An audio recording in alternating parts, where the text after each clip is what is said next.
વલસાડના ઉમરગામમાં પાણી પુરવઠાની સમીક્ષા બેઠક યોજાઈ હતી। આગામી સમયમાં પાણીને લઈને કોઈપણ પ્રકારની મુશ્કેલી ન પડે તેને લઈને સમીક્ષા બેઠકમાં કરવામાં આવી હતી। મહત્વનું છે કે આગામી સમયમાં પાણીની સમસ્યા ન સર્જાય તે હેતુ સાથે આ આયોજન કરવામાં આવ્યું। ધારાસભ્ય રમણ પાટકરે ગામમાં પાણીની સમસ્યાનો દાવો કર્યો।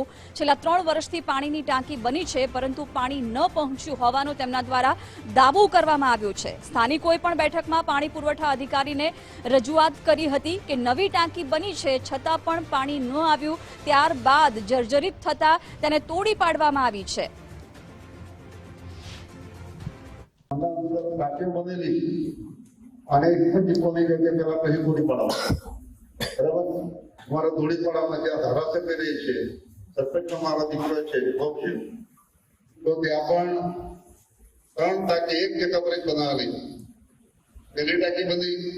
तो पानी भराया वगैरह थोड़ी पड़ा भी चिपट टूटी गई बराबर कोई बीजी टाकी बना ली वो 3 वर्ष થઈ ગયા હવે ત્યાં પણ હજુ પાણી ગયું નથી।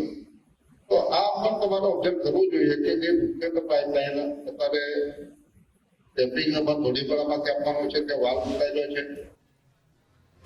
તો આગામી સમયમાં પાણીની સમસ્યા ન સર્જાય તે હેતુથી આયોજન કરવામાં આવ્યું હતું અને તેમાં ખુદ ધારાસભ્ય દ્વારા પુરવઠા અધિકારીઓને ધ્યાન દોરવા માટે જાહેર મંચ પરથી અપીલ કરવામાં આવી છે। કારણ કે 3 વર્ષથી ટાંકી બની હતી, પાણી તો ન આવ્યું પરંતુ ટાંકી પણ જર્જરિત થતા તેને તોડી પડાઈ હતી। વિગતો મેળવીશું સંવાદદાતા પ્રિયાંક પાસેથી। પ્રિયાંક, શું વિગતો છે? ધારાસભ્ય જાહેર મંચ પરથી પુરવઠા અધિકારીઓને આ બાબતે ધ્યાન દોરવા કહ્યું છે। जी जिज्ञास आपने जणावी दઉં તો ઉમરગામની અંદરમાં આવનાર દિવસોમાં પાણીની સમસ્યા ન સર્જાય તે હેતુસર આજરોજ પાણી પુરવઠાની મીટિંગનું આયોજન કરવામાં આવ્યું। જે સમીક્ષા બેઠક હતી તેમાં નિરીક્ષણ કરવામાં આવ્યું હતું, જ્યાં ધારાસભ્ય પોતે એવું કહ્યું છે કે તેમના વિસ્તારની અંદરમાં એક પાણીની ટાંકી બનાવવામાં આવી હતી જે જર્જરિત બનતા તેને તોડી પાડવામાં આવી છે।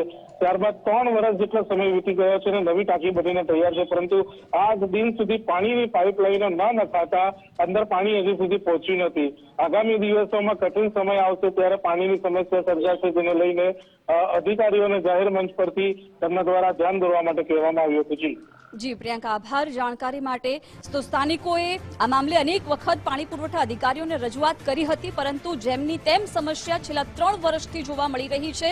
આખરે હવે ધારાસભ્યએ ટકોર કરી છે। પુરવઠા અધિકારીઓને આ મામલે ધ્યાન દોરવા માટે કહેવામાં આવ્યું છે। આગામી સમયમાં પાણીની સમસ્યા ન સર્જાય તે હેતુ સાથે પાણી પુરવઠાની સમીક્ષા બેઠક યોજાઈ હતી જેમાં ધારાસભ્ય હાજર રહ્યા હતા। આપણી સાથે ધારાસભ્ય રમણભાઈ પાટકર જોડાઈ ગયા છે।